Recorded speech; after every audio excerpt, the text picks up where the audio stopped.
Hey, I'm Sid, and I do a bunch of things here and there, so I've just put all of it on the screen for you.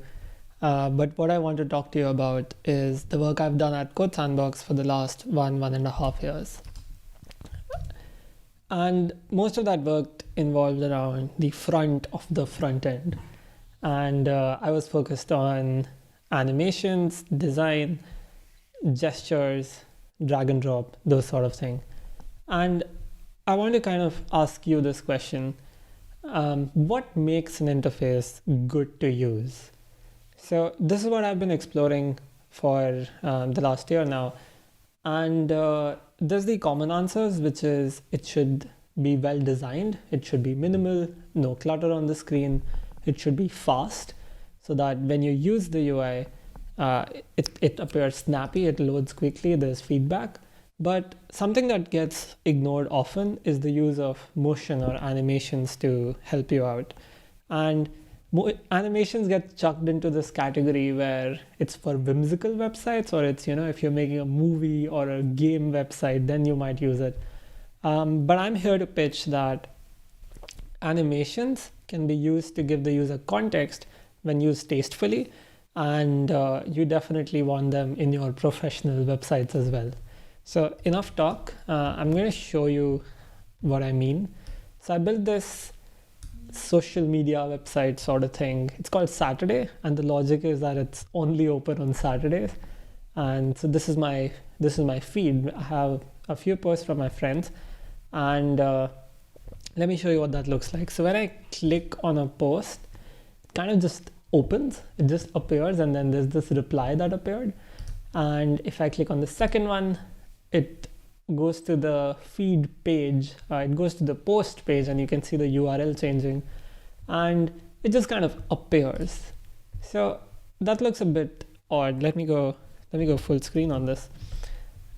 And then the replies also just suddenly appear. So that's not really a good, and it doesn't feel like this is an interface that you're interacting with. It doesn't feel smooth.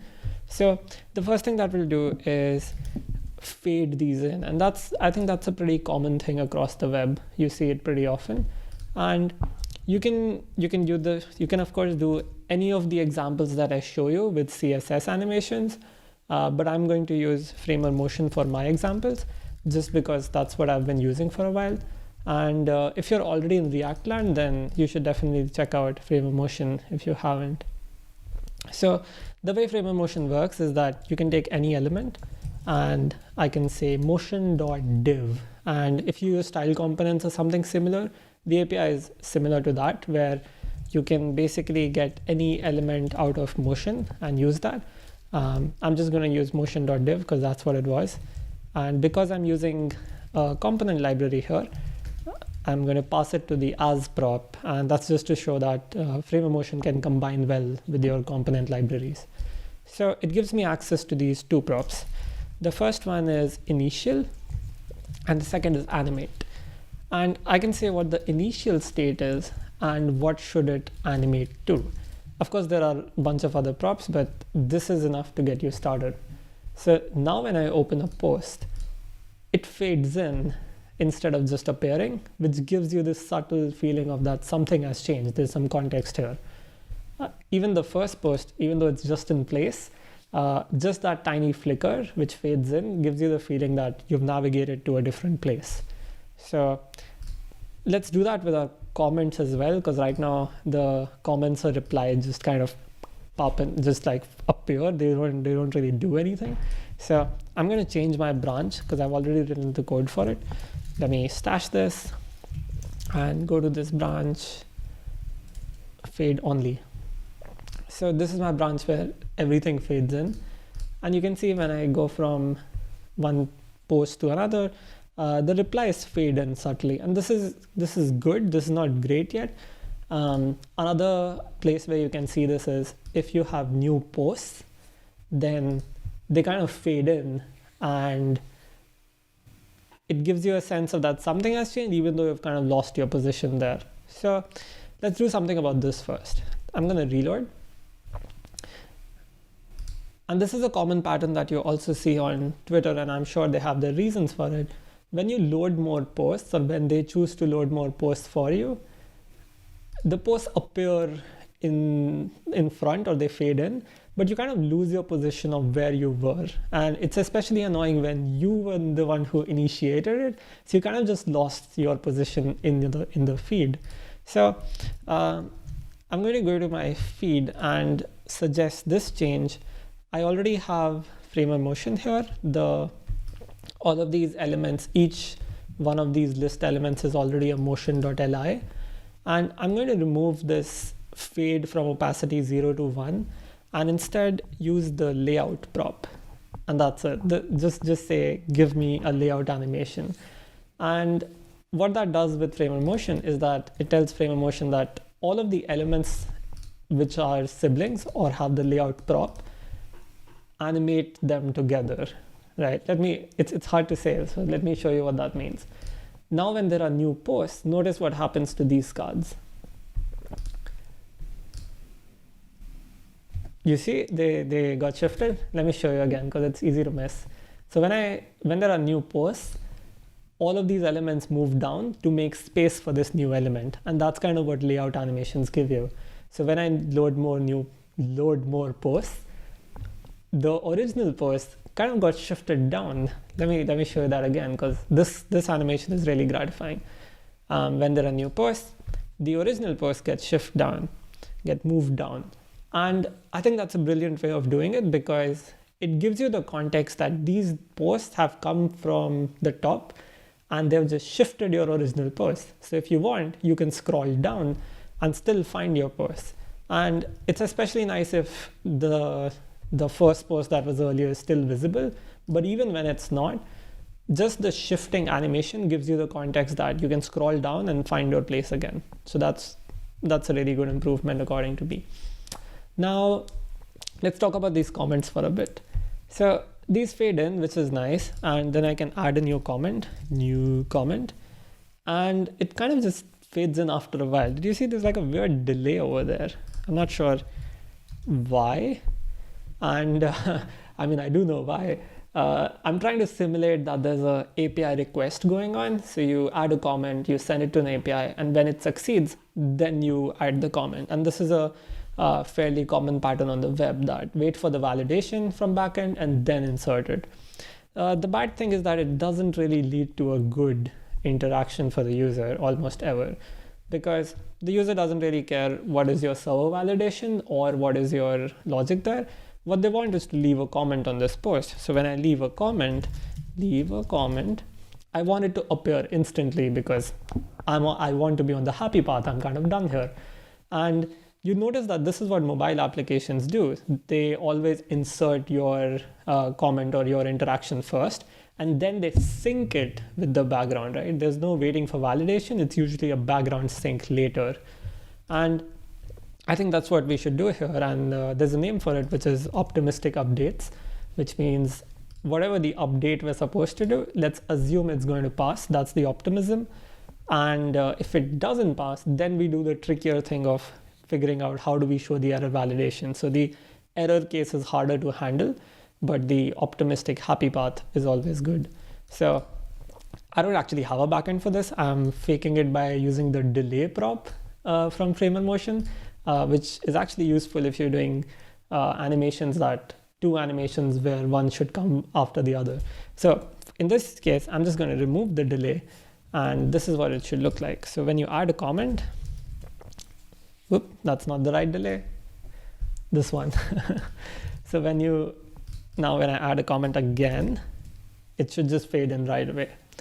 So this is fine. I like fade, but remember how we saw this motion? We're using the change in position to kind of give context to the user. We probably should do the same over here. So let me check out to that. I'm going to stash this again. Whoop. Check out to pre-final. So, all right, there we go. Whoop, that's a lot of motion. I'm going to reload. So what I'm trying to do here is, do you see these replies? These replies kind of come out of this post. And that gives you the feeling that they're part of the post and then they stem out from it with a delay. So the code for this looks like I have an initial y of -40, and this y of -40 converts to, it's a transform animation with a translate y, which is a good thing to animate because it's more performant.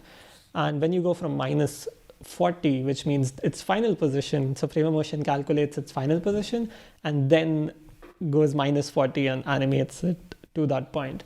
So I'm doing -40 to y of 0, and I also have a height auto animation, which is cool.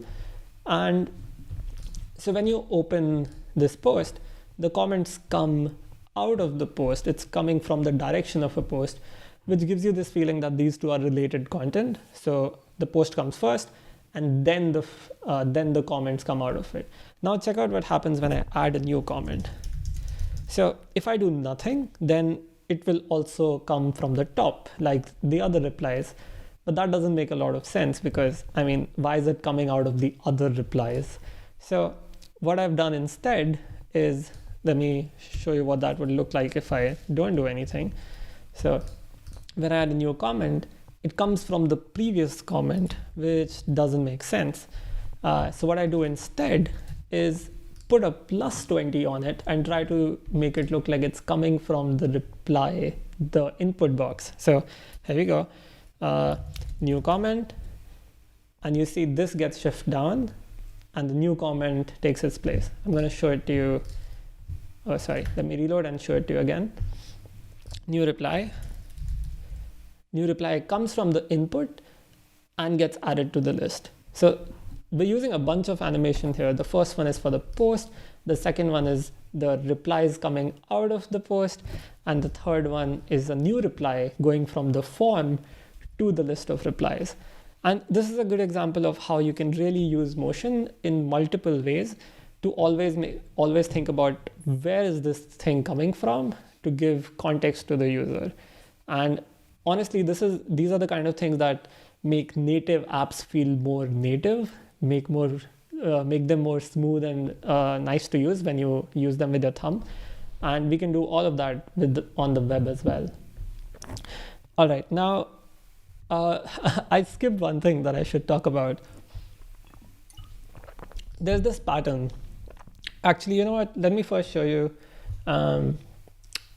Twitter. So I'm sorry, I'm going to open a new tab. And there's this thing that's pretty common on the web, which is when you open a new post. So I'm going to open this one. You see this back button, right? And when you press this back button, you kind of go back in history, and we all know what that means. Also, shout out to Michael.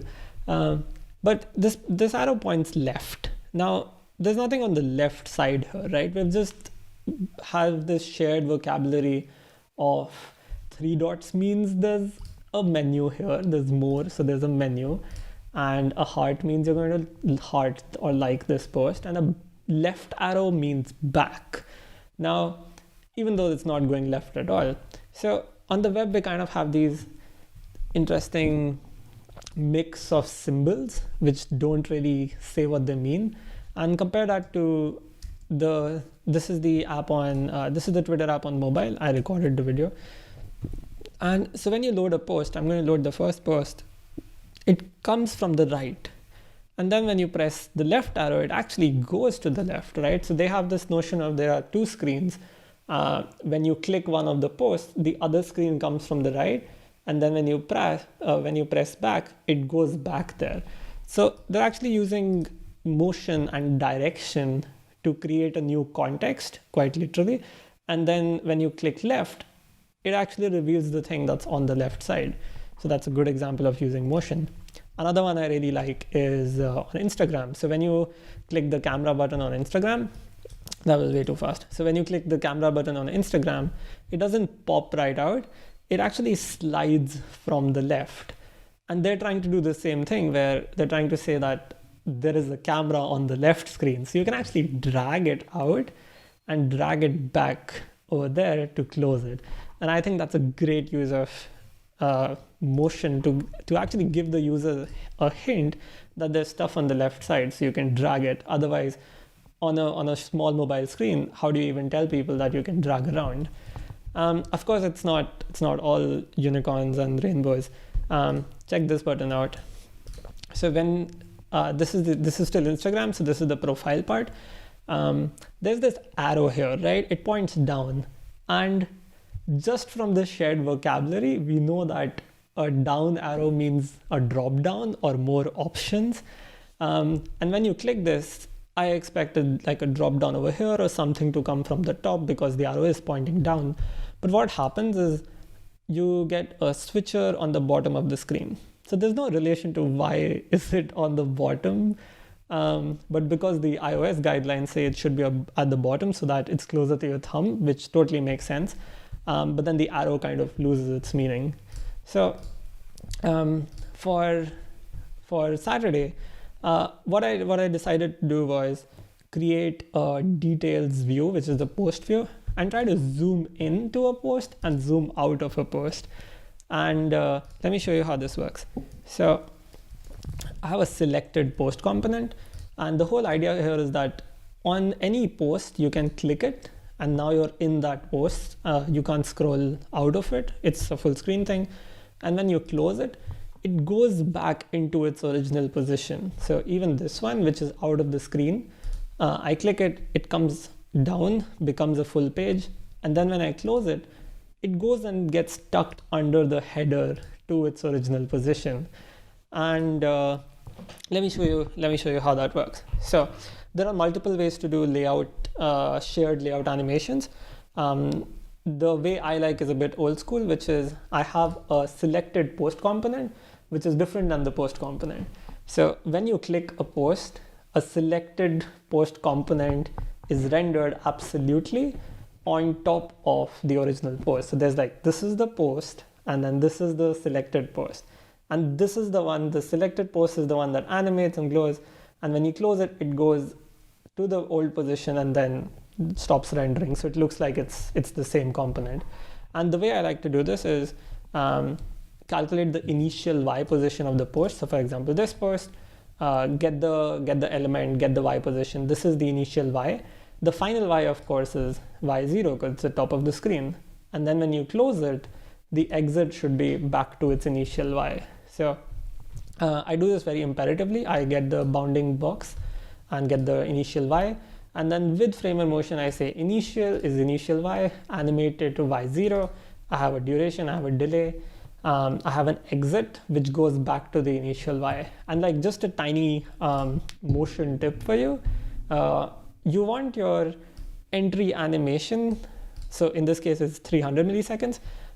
You want your exit animation to be shorter than your entry, because when you enter, you want to give context, but when you close it, you want it to be quickly out of the screen. So you still want to snap it back to its position, but you don't want to show the user a long animation. They canceled it, they want to move on. So you want to quickly get it out of there. So that's a tiny tip. Exit animation should always be a little shorter than your entry animation.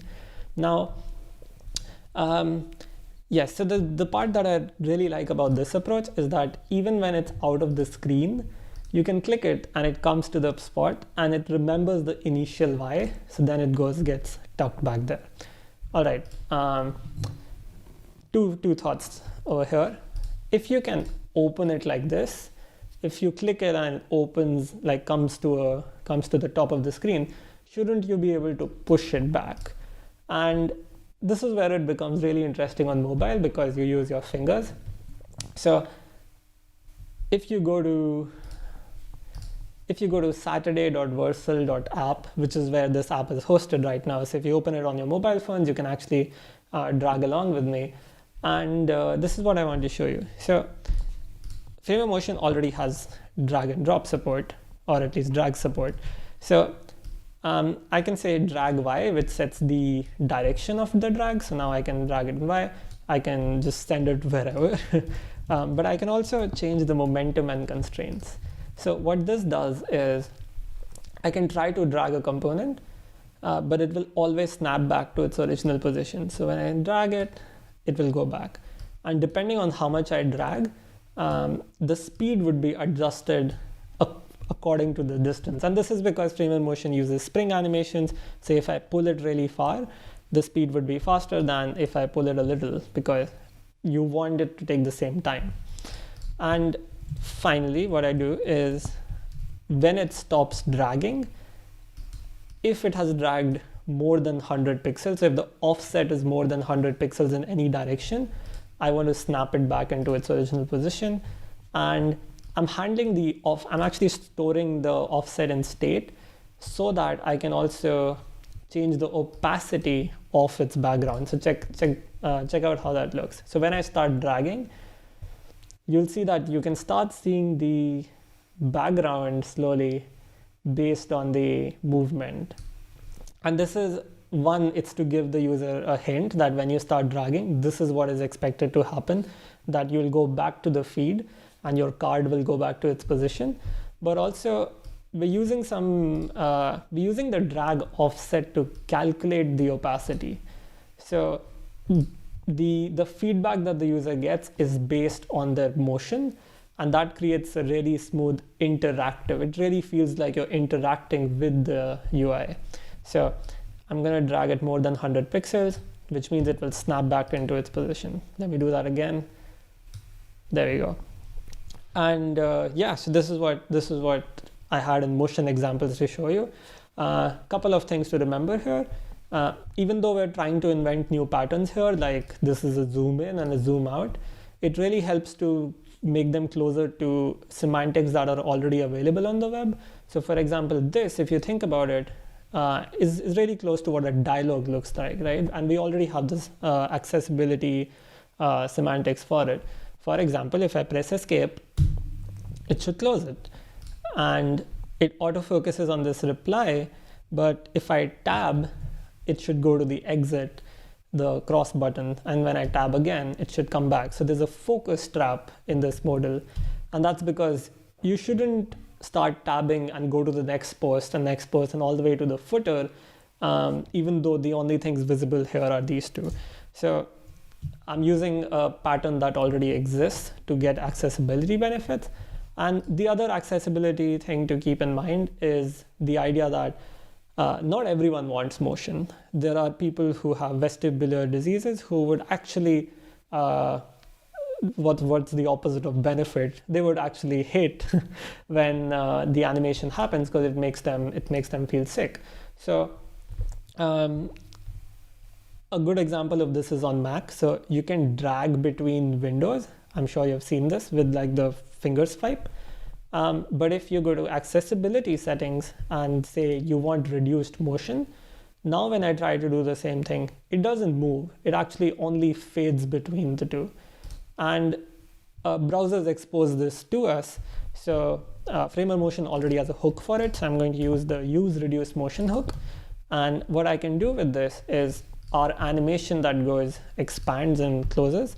I'm going to say if the user has reduced motion, then it shouldn't do this expand. It should just snap to the next position. And same goes for the exit. And it would be nice if we do a little fade here, but that's not the point. So now if I have reduced motion on, I can click it and it goes to the top. There's no motion in the post. We should do the same with replies. But if I disable reduce motion, then I get the same animations. So all this to say that with motion, we also have to remember the accessibility concerns that come with motion. And I want to say that it's truly possible to have both and make it useful and make it accessible for all sorts of users, because the APIs and the tech and the settings and everything is there. It's up to you on how you use them. All right, I think that's all I have. So if you already have the URL, that's cool. I have the repository at the bottom as the last post, and you can open this repository. It has the examples and the multiple branches that I jumped through. So it has a fade example and the motion examples.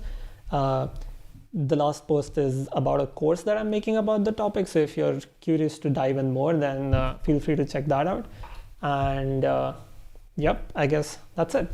Thanks so much for listening.